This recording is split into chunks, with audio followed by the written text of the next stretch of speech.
కనీసం సిఐని ఎస్ఐని కూడా పంపించిన పరిస్థితిలో ఉన్నప్పుడు అటువంటి బూత్లో, సెన్సిటివ్ బూత్లో కేవలం ఒకే ఒక్క హోంగార్డును పెట్టి బూతులు నడుపుతూ ఉన్నారు. అటువంటి పరిస్థితిలో అన్యాయం జరుగుతూ ఉందని చెప్పడం కోసం, అన్యాయం జరుగుతూ ఉన్న వాళ్ళ పక్షాన్ని నిలబడడం కోసం ఎమ్మెల్యే లోపలికి పోయి ఈవీఎంను పగలగొట్టే కార్యక్రమం జరిగింది. ఎందుకు ఈవీఎంలో నిజంగానే ఎమ్మెల్యేనే రిగ్గింగ్ చేసుకుంటా ఉంటే, ఎమ్మెల్యేకి అక్కడ నిజంగానే ఎమ్మెల్యే పరిస్థితి అంత బాగుండింటే ఎందుకు ఎమ్మెల్యే ఈవీఎం పగలగొడతాడు? అక్కడ పరిస్థితి బాగలేదనే కదా, అన్యాయం చేస్తూ ఉన్నారనే కదా. అక్కడికి పోయినప్పుడు అన్యాయం చూశాడు కాబట్టే కదా ఈవీఎం పగలగొట్టాడు. ఆ ఈవీఎం ఏదైతే పగలగొట్టిన కేసులు ఏదవుతుందో తనకు బెయిల్ వచ్చింది. ఈరోజు తను బెయిల్ అక్కడ లోపల ఉన్నది ఈవీఎం పగలగొట్టిన కేసులో కాదు, తను లోపల ఉన్నది ఈవీఎం పగలగొట్టిన కేసులో. అన్యాయం జరిగింది అని చెప్పి, అన్యాయం జరుగుతూ ఉన్న పరిస్థితిలో ఎమ్మెల్యే అక్కడికి పోయి అడ్డుకునే కార్యక్రమంలో జరిగింది అని చెప్పి కోర్టులు కూడా గుర్తించాయి కాబట్టి తనకు బెయిల్ వచ్చింది. కానీ మళ్ళీ ఆ తర్వాత ఏం జరిగింది? ఆ ఇన్సిడెంట్ జరిగిన 10 రోజుల తర్వాత, ఆ ఇన్సిడెంట్ జరిగిన 10 రోజుల తర్వాత, అంటే మే 23వ తారీఖున ఎమ్మెల్యే అక్కడికి వెళ్ళి హత్యాయత్నం చేశాడట. అదే పోలింగ్ బూత్లో హత్యాయత్నం చేసినాడంట. ఎవడన్నా బుద్ధునోడు ఎవడన్నా నమ్మదానికి ఉందయ్యా? ఎవడన్నా ఎమ్మెల్యే అనేవాడు అక్కడికి పోయినప్పుడు వాళ్ళు చేస్తూ ఉన్న రిగ్గింగు, ఎమ్మెల్యే దానికి అడ్డుకునే కార్యక్రమం చేస్తూ ఉంటే ఎమ్మెల్యే అక్కడికి పోయి ఎమ్మెల్యే హత్యాయత్నం చేస్తాడా? చెప్పడానికైనా హద్దు పొద్దు ఉండాలి కదా. 10 రోజుల తర్వాత ఎమ్మెల్యే హత్యాయత్నం చేశాడని చెప్పి కేసు పెడతారు 10 రోజుల తర్వాత. ఇప్పుడు నిజంగానే అటువంటి ఇన్సిడెంట్ జరిగిందంటే సిట్టు 17వ తారీఖు నుంచి, మే 17వ తారీఖు నుంచి 20వ తారీఖు లోపల మధ్యలో ఇచ్చిన రిపోర్ట్లో, ఆ సిట్లో అది చెప్పాలి కదా, ఇట్లా జరిగింది, ఎమ్మెల్యే అనే వ్యక్తి హత్యాయత్నం చేసే కార్యక్రమం చేశాడు అని చెప్పి రావాలి కదా. మరి ఎందుకు సిట్ రిపోర్ట్లో రాలేదు? ఈ రకంగా ఒక మనిషిని కేవలం 4 సార్లు ఎమ్మెల్యే, తాను 2000 కన్సిస్టెంట్గా 4 సార్లు ఎమ్మెల్యే గెలిచాడు. 2009లో గెలిచాడు, 2011లో గెలిచాడు, 2014లో గెలిచాడు, 2019లో గెలిచాడు. ఒక మనిషి కన్సిస్టెంట్గా 4 సార్లు ఎమ్మెల్యేగా గెలుస్తూ వస్తున్నాడు అని అంటే ఆ మనిషి మంచోడు కాబట్టి గెలుస్తూ వచ్చాడు, ఆ మనిషి మంచోడు కాబట్టి ప్రజలు ఆశీర్వదిస్తూ వచ్చారు. అటువంటి వ్యక్తిని తీసుకొని వచ్చి తప్పుడు కేసులలో ఈ మాదిరిగా బిగించడం ఎంత మటుకు ధర్మం? 500 రూపాయలు పెట్టి కొన్ని వందల మంది పేదవాళ్ళు ఇచ్చుంటే ఆ ఇళ్లలో కండోమ్ ప్యాకెట్లు, ఆ ఇళ్లలో బీరు బాటిళ్ళు, ఆ ఇళ్లలో కత్తులు, కటార్లు, పావులు, జర్రులు, అంటే వైఎస్ఆర్సీపీకి దౌర్జన్యానికి, రౌడీజాలకి అడ్డాలుగా వాడుకున్నారు తప్ప టిట్కో ఇళ్ళని ఒక్కరికి కూడా ఇచ్చిన పాపం లేదు. అక్కడ ఎన్ని కిడ్నాపులు జరిగాయో, ఎంతమందిని చంపేశారో, ఎవరిని కొట్టారో అనేది ఒక్కటి కూడా చెయ్యకపోగా అక్కడ గోళ్ళన్నీ మళ్ళీ పగిలిపోయినాయి, అక్కడుండే గ్లాసులన్నీ మొత్తం పగిలిపోయినాయి, అవి కూడా పోయినాయి. రెండో పాయింట్, అన్న రవీణ చెప్పినట్టు అన్నా క్యాంటీన్లు కొన్ని వందల క్యాంటీన్ని పట్టణంలో పెడితే, కొన్ని వందల క్యాంటీన్ని పట్టణాల్లో పెడితే వాటిని ఉన్న పొలంగా, అంటే పేదవాడు 5 రూపాయలకి మంచి భోజనం, టిఫిను, రాత్రి అన్నం. చంద్రబాబు నాయుడు గారిది ఏంటంటే అన్నం బాగుండాలా, తిన్నంత పెట్టండి, ప్లేట్ మిల్చాను, తిన్నంత ఉండాలా, సరిపోవాలా, శుచి శుభ్రత ఉండాలా, మన ఇళ్ళలో ఎడతింటాం అట్టే పెట్టాలా, పొగలు కక్కుతూ ఉండాలా. ఇది ఎన్టీ రామారావు గారి ధ్యేయం అంట. ఏ పేదవాడు మంచి భోజనం లేకుండా కడుపు ఆకలితో చచ్చిపోకూడదన్న ధ్యేయంతో పుడితే అన్నిటిని పగలగొట్టి, అన్నిటిని విసిరేసి సచివాలయాలుగా, బరిలు కొట్టాలుగా, కొన్ని మళ్ళీ వైఎస్ఆర్సీపీ అడ్డాలుగా, కొన్ని కూల్చివేత చేసి ఈరోజు అన్నా క్యాంటీన్లు మొత్తం కొన్ని 100 కోట్ల రూపాయలని దుర్వినియోగం చేశాడు. అక్కడేమో లక్షల కోట్లు టిట్కో ఇల్లు డబ్బులు నాశనం చేశాడు. ఇప్పుడు మళ్ళీ చెప్పిన వెంటనే చిత్తూరులో మన జగన్మోహన్ నాయుడు, జగన్ అంటే ఆ జగన్ కాదయ్యా, ఇతను మంచోడే, నా స్నేహితుడే, జగన్మోహన్ నాయుడు అని చిత్తూరు ఎమ్మెల్యేగా గెలిచాడు భారీ మెజార్టీతో, విజయానందరెడ్డి మీద, గంజాయి మీద గెలిచాడు, గంజాయి విజయానందరెడ్డి మీద. అతను ఓపెన్ చేశాడు, మంచి భోజనం, మంచి టిఫిన్ పెడుతున్నాడు. నారాయణ గారు కూడా ఇప్పుడు ఒకటి ఓపెన్ చేస్తారు. ఈ విధంగా 300 నుంచి 400 వరకు, నా దేశం వరకు అన్ని పట్టణాల్లో కూడా, అన్ని టౌన్లో కూడా మొత్తానికి రెడీ అవుతున్నాయి. మొత్తానికి ప్రక్షాళన జరిగింది, మొత్తానికి మంచి గవర్నమెంట్ వచ్చింది.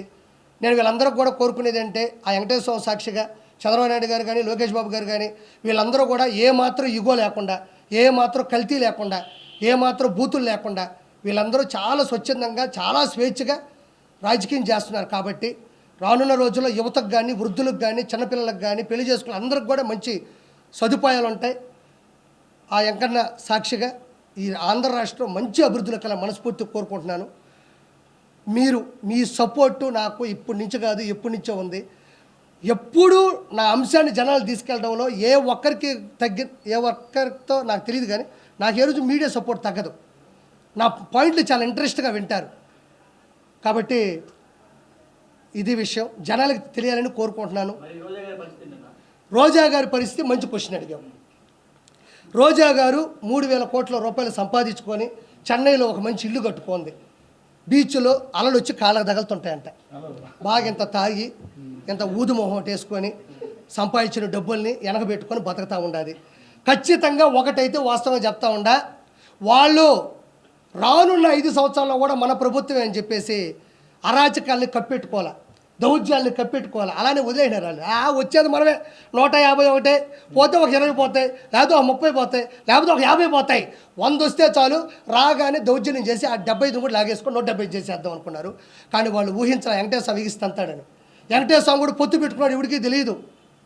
కాబట్టి ఈరోజు ప్రతి ఒక్క ఎమ్మెల్యే, ప్రతి ఒక్క మినిస్టరు అందరూ 1,000 కోట్లు లాగేశారు. అందరి మీద కూడా ఛార్జ్ షీట్ ఫైల్ అవుతుంది, అందరి మీద కూడా కేసు పడుతుంది, కోర్టుకి వెళ్తారు. రెడ్ బుక్ అన్నారు. రెడ్ బుక్ అంటే ఏంటంటే ఎవరైతే తప్పు చేశారో వాళ్ళని లా ప్రకారం, రూల్ ప్రకారం, సాక్ష్యాల ప్రకారం వాళ్ళని పట్టుకుంటారని ఉద్దేశం ఉంది. ఏదేదో పెద్ద చెయ్యక్కర్లే. మళ్ళీ ప్రజల్లోకి వెళ్తానంటున్నాడు. సో మళ్ళీ మీరు అంతకుముందు చంద్రబాబు నాయుడు అడ్డుకున్నట్టుగా ప్రభుత్వం మీరేనా అడ్డుకునే ప్రయత్నం చేస్తారు? అసలు పోతాడా? యాడి నుంచి యాడిపోతాడు? యాడిపోతాడు? టిట్కో ఇల్లు ఇవ్వకుండా నువ్వు నేను మంచి చేస్తానని చెప్పగలడా? అన్నా క్యాంటీన్లన్నీ రద్దు చేసి అన్నా క్యాంటీన్లు పగల కొట్టి నీకు అన్నం పెట్టాడని చెప్పగలడా? రోడ్లు సరిగ్గా ఇవ్వకుండా నీకు నేను ఆటోలు ఇచ్చాను, 10,000 రూపాయలు డబ్బులు ఇచ్చాను చెప్పగలడా?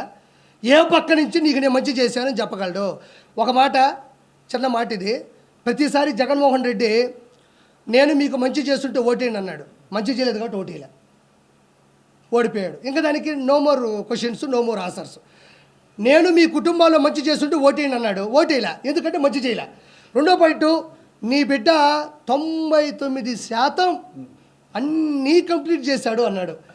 నేను ఈరోజు మాట చెప్తున్నా, 99% అన్నాడు, మిగతాది 1% ఉంది కదా. ఆ 1% ఏమనుకుంటున్నారు? ఏమన్నా సంపూర్ణ మద్యపాన నిషేధం అన్నావు, మరి చేయలేదంటే అదే 1% అంటాడు, అదే 1% అంటాడు. టిట్కో ఇల్లు ఇస్తా అన్నావు అంటే అదే 1% అంటాడు. తర్వాత వచ్చేసి పోలవరం ప్రాజెక్టు ఫ్రీజ్ చేస్తా అన్నావు కదా, అదేంటంటే నేను చెప్పాను కదా 1% చేయలేదని, అదే 1% అంటాడు. ఏదైతే మేనిఫెస్టో పెట్టి ఏదైతే మెయిన్గా చేయలేదో అవన్నీ ఆ 1% రోజులు చూసారా, ఆ 1%లో దోసేస్తాడు. అంటే ఒరిజినల్ చెప్పాల్సింది ఏంటంటే చేసింది 1%, చెయ్యనివి 99%.